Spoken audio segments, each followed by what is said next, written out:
have a great one planned for you. It happens all the time. Your team forgets to have you sign their permission slip for school. They want you to go to bat for them with a difficult teacher, but should you step in or let her face the consequences? Let's talk about the options now with teen and parenting coach Barb Steinberg is back with us on the show. Hey, Barb. Hi. Good to see you again. You too. This is one, it's kind of like, what, the rescue syndrome? Yeah, as parents, we don't want to see our kids suffer or struggle, of course. And frankly, we don't want to suffer by seeing them struggle and suffer. So sometimes we find ourselves kind of stepping in, maybe sometimes more than we should, especially as they get older. Yeah, how do you know when you should step in and when you shouldn't? Yeah, a great question would be to ask, can she or he do this without me? Are they capable? Have they shown signs of this? And we've got to give them the freedom sometimes to mess up and fail to learn that they can do it eventually. So even but the situation of they forget their lunch in your car, they can't get a lunch at lunchtime. Should you deliver their lunch or make them, go a little hungry for a little bit? Yeah, so maybe the first time they forget their lunch, you might say, okay, everybody forgets things once in a while. I know I do, so I'll help her out. I'll bring her lunch.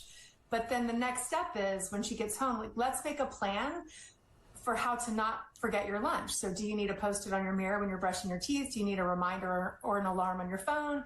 Do we need to put your keys of your car in your lunch pail inside it's not a pail anymore, lunch bag in the refrigerator so that you don't forget it? And then if they do it the second time, what do you do?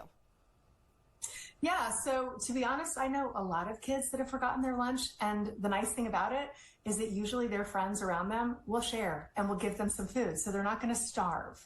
Very true. Okay, but what about when it's another object or the permission slip, like I mentioned before, when it puts somebody else out, right? It kind of puts the teacher out sometimes when your kid forgets to do something. Yeah, so, they're notorious for forgetting their algebra homework or their book bag or their English paper or whatever. So if it's a permission slip, that's a little bit different because the teacher does need that in order for something to happen. So I might even send an email to the teacher, depending on the kid's age, if they're younger, and say, look, we're learning on helping her remember things like this. So she might be a day or two late because we're going to set a reminder to see if she can figure this out and follow through on her own. If it's something like she or he forgot their algebra homework, then I might let them. And again, if it's the first time, I might help out. But if it's a repeated pattern, that's when we need to help them learn strategies to prevent this from happening. Because when they go to college, when they get into the workforce, their boss is not going to say, how can I help you out to turn in your project? It's not going to happen. So we need to teach them strategies and give them strategies because they don't have the ability to plan as well as we do without that frontal lobe development. Yeah, even when it comes down to lost items, right? And it's so easy when your daughter loves something and then it disappears. Maybe it's not even her fault that you just want to replace it. Yes. So you can decide depending on the cost of it. So maybe, it was her very favorite sweater that she wore and she left it somewhere and now it's gone.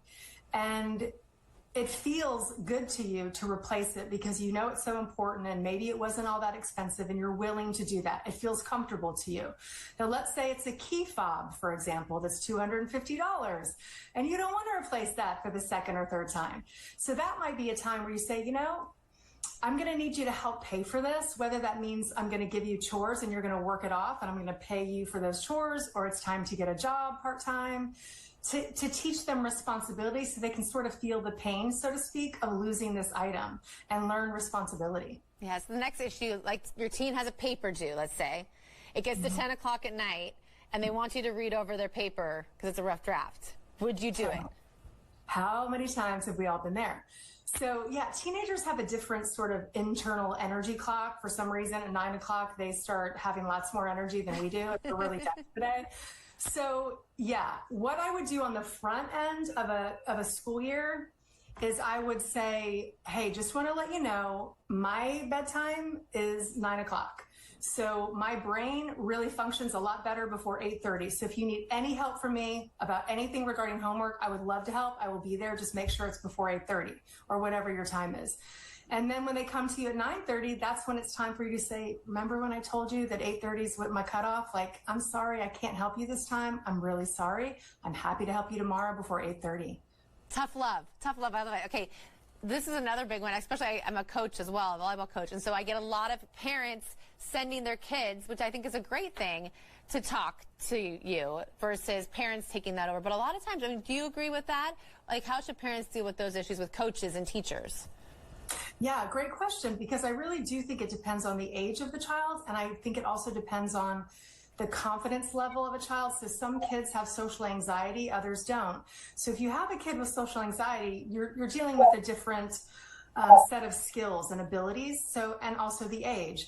So the younger they are, I might join them for that conversation with the coach, for example. But I would talk about it beforehand. What do you want to get out of this meeting? What would you like to say to the coach? What would you like the coach to do? What are you seeking? What's the purpose? And then practice and coach her or him how to say it. So I might do that for the first couple of times. And when it feels like in your mind that she could possibly handle this on her own, you want to let her practice. And that means she might mess up, but that's okay. It's resilience. It's grit. Yes, especially with the teachers too, and bad grades and such. It's important that they do it, because then I think it also shows that they care. It's not the parent that necessarily cares. Absolutely. It's very empowering, because by sending that message, I believe in you. I know this is hard. I know it's uncomfortable. You might mess up when you're talking to the teacher, but I know you can do it. And every time you do it, it's going to get easier and you're going to get better. So true. Barb, thank you so much. Great talking to you. Okay. Yeah. See ya. Yes, you guys are going to have more information about Barb on our website.